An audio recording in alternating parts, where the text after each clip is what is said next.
This is the fastest growing repo in GitHub history. It just passed OpenClaw. DeepSeek dropped a free version of Claude Code. They're calling it DeepSeek Harness. And honestly, it's the most impressive open source coding agent I've tried. Better than Kimi, GLM, Muse, Qwen, all of them.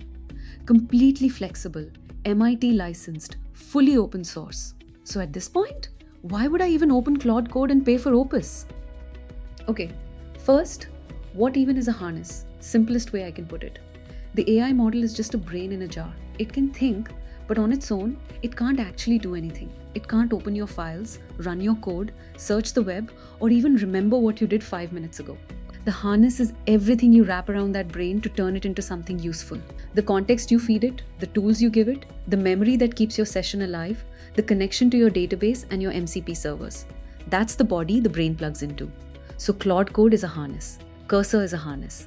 The brain inside can be the exact same model, but the harness is what makes each one feel different. And DeepSeek's whole twist is this. Every single part of that body is a plugin you can swap out. And that one idea, everything is a plugin, is a bigger deal than it sounds. DeepSeek actually dropped an 88-page paper on how they built it and why. Don't worry, you don't have to read it. It's extremely math heavy. I went through it so I can give you the version that actually makes sense. Here's the whole idea. Nothing around the model is locked in. Plugins, tools, APIs, MCP, any of it can be swapped or replaced while you're working. Think about Claude Code for a second. If one piece goes down, say you lose your database, the whole thing kind of falls apart unless you planned for it.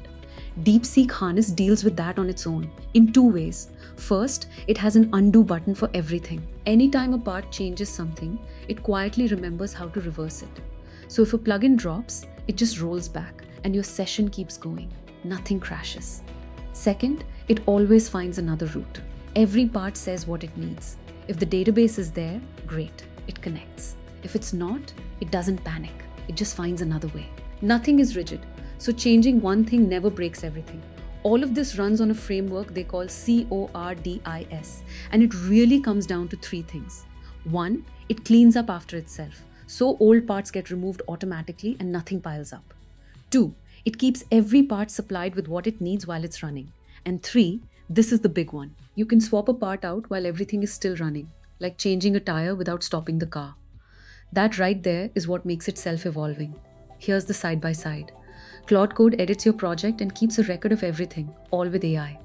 DeepSeek Harness does that too, but on top of it, the runtime rewrites its own parts on the fly. If a module disappears in Claude Code, you're the one who has to deal with what broke. In DeepSeek Harness, the pieces react and clean themselves up. In Claude Code, you usually restart the session. Here, the whole goal is to swap a piece live, no restart. And the part that got me. Claude Code improves your code when you ask it to. DeepSeek Harness improves itself while it's still running. So the whole point is simple. Nothing here is locked. You can rip out any piece and replace it, even while it's running, and it doesn't break. So how do you actually start? It's not just a terminal tool, it comes with a web app. You install it from the terminal, or honestly just ask your coding agent to install it for you. It runs locally in your browser. Mine's already running. I gave it a task to test DeepSeek V4 Pro, the new model that just dropped. The interface feels familiar. You pick an access level, I gave it full access, and you drop in an API key for DeepSeek. But remember, everything's a plugin, so you're not stuck with DeepSeek. Switch it to GLM, Kimi, or a local model and run the whole thing for free. Even the built-in commands, plan, goal, feedback, those are plugins too. Even the UI is a plugin. You can literally ask it to change its own interface, which you just can't do in Claude Code. One thing I really liked, it actually shows you what's going on under the hood. Time to first token, the average, your cache rate, input and output tokens, all updating live. That stuff matters for performance, and you don't usually get it this easily. You can see exactly what context got injected, the system prompt, the skills it pulled for the task, and you can scroll right into its thinking and watch the code run. And every tool and service it touches gets traced, which makes debugging and undoing things so much easier. In the settings, you get different agent modes. Standard gives it full access to every tool, then there's a limited mode and a creator mode if you want full control. But here's the biggest part again. Everything is a plugin, even the model. I'm running DeepSeek, but you can add any provider from their list or plug in a local or custom one. So there's basically no limit on which model you use, which is a huge deal. because getting non-anthropic models running in Claude Code was never fun. It also comes with plugins pre-configured, shell commands, the agent loop, web search, and you can just ask DeepSeek Harness to build you a brand new plugin. Okay, now the real test. Same thing I do with every single model. I give it one big prompt and I have it build a full 3D browser game from scratch.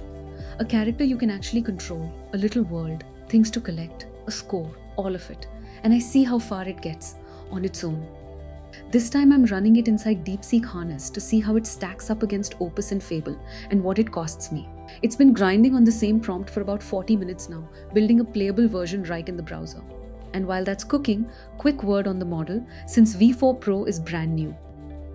Its intelligence score jumped from around 45 to 53, which is a solid jump, a little better than the Flash version. But the cost went up to roughly 3.5 times more than V4 Flash. Comparing the preview to the one that just dropped, cost per task went from about 5 cents to 25 cents. So that's real. The upside is it's more efficient with tokens. The same task dropped from 176 million tokens down to 119 million. So more efficient, but you're paying more for it. Now watch this, because this is the part that sold me. Right in the middle of the build, while I'm recording, the whole thing just stops. So I restart the app. So look, but instead of starting over, I just hit continue. And because it kept all its context, it picks up exactly where the game was, like nothing happened. And remember that plugin list I couldn't show you earlier? After the restart, it's all back. That is what plugins actually mean. They come and go without dragging your whole session down with them. So here's what it built. My first ever DeepSeek Harness project. And it's genuinely the best result I've gotten out of any open source model. Kimi, GLM, Muse, Qwen 3.6, this one is a step above. Still not Opus or Fable level, I'll be honest. The 3D isn't as clean as what Opus pulls off. But the character moves, the world loads, you can actually play it, collect things, watch the score go up. For an open source model building a 3D game from a single prompt, that's real progress. So look, am I dropping my daily setup for DeepSeek V4? No. Opus and Fable are still my favorites. But that was never really the point. The output depends on whatever model you plug in. The part that actually blew me away is the idea itself. This whole take on how a harness should be built. And the kicker? You can go into settings right now, connect any anthropic model, and run Fable or Opus inside DeepSeek Harness. Self-evolving, everything a plugin, completely flexible, MIT licensed, fully open source. So genuinely, why would I go back to Claude Code and pay for Opus when I've got this? If you want to try the game yourself, the link's in the description. And if you got something out of this, hit like, drop a comment, and subscribe so you don't miss the next one. Thank you so much.